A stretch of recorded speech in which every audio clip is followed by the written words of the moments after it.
एक अधूरी मोहब्बत की कहानी। यह कहानी है आरव और सिया की, जन्मजात प्रेम, त्याग और विश्वास की मिसाल बनी।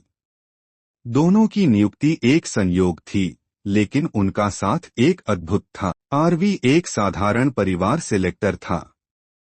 पढ़ाई पूरी करने के बाद उन्होंने एक बहुराष्ट्रीय कंपनी में नौकरी शुरू की। वहीं सिया, एक तेज तर्रार और आत्मनिर्भर लड़की, एक ही कंपनी में एक अलग विभाग। एक दिन के ऑफिस के कैंटीन में धोनी की मजबूत हो गईं। सिया की पुतलियां अरव के कपड़े गिर गईं। सिया ने झिझकते हुए माफ कर दिया, लेकिन आरव ने कहा, कोई बात नहीं, वैसे भी ये शर्ट पुरानी हो गई है। हंस पट पर सिया उसकी सहजता, जहां से दोनों की दोस्ती की। दिन बीतते गए और दोनों की दोस्ती गहरी होती गई।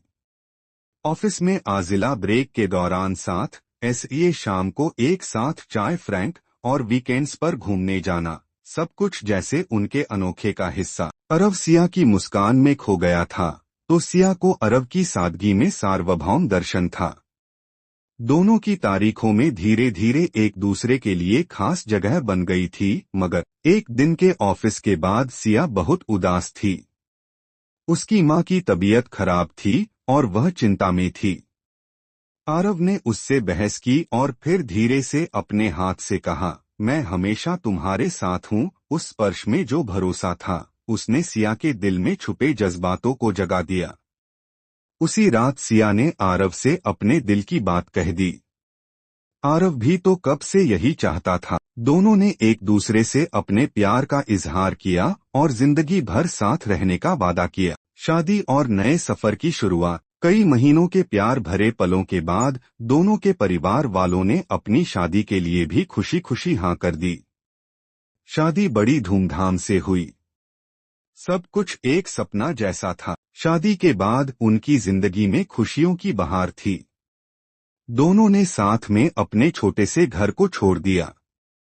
सिया की हंसी और अरव की सहर ने उस घर को स्वर्ग बना। सिया ने भी हार नहीं मानी। उसने अपनी किताब से खुद को मजबूत बनाया और ऑनलाइन काम शुरू कर दिया। उसने अपनी कहानी शुरू की, जिससे कई लोगों को प्रेरणा मिली। वक्त के साथ आरवी और सिया की जिंदगी में स्थिरता आई। सिया ने अपनी सीमा को स्वीकार कर उन्हें अपनी ताकत बना लिया, और आरव ने सिया के साथ हर कदम पर स्टेक इवेंट साबित किया कि सच्चा प्यार सिर्फ खूबसूरत महलों में नहीं, बल्कि मुश्किल है। उनकी कहानी से यह सीख मिलती है कि प्यार सिर्फ साथ रहने का नाम नहीं है, बल्कि एक दूसरे के दर्द को कहते हैं। हालांकि सिया फिर कभी चल नहीं पाई, लेकिन उनका प्यार हर दिन नई खोज तक पहुंच गया। वे दोनों जानते थे कि जिंदगी में कई बार कुछ हासिल करने के बाद भी कुछ अधूरा रह जाता है, लेकिन अगर साथ में प्यार और विश्वास हो तो वही अधूरा रहता है। इस तरह अरव और सिया की कहानी एक मिसाल बन गई।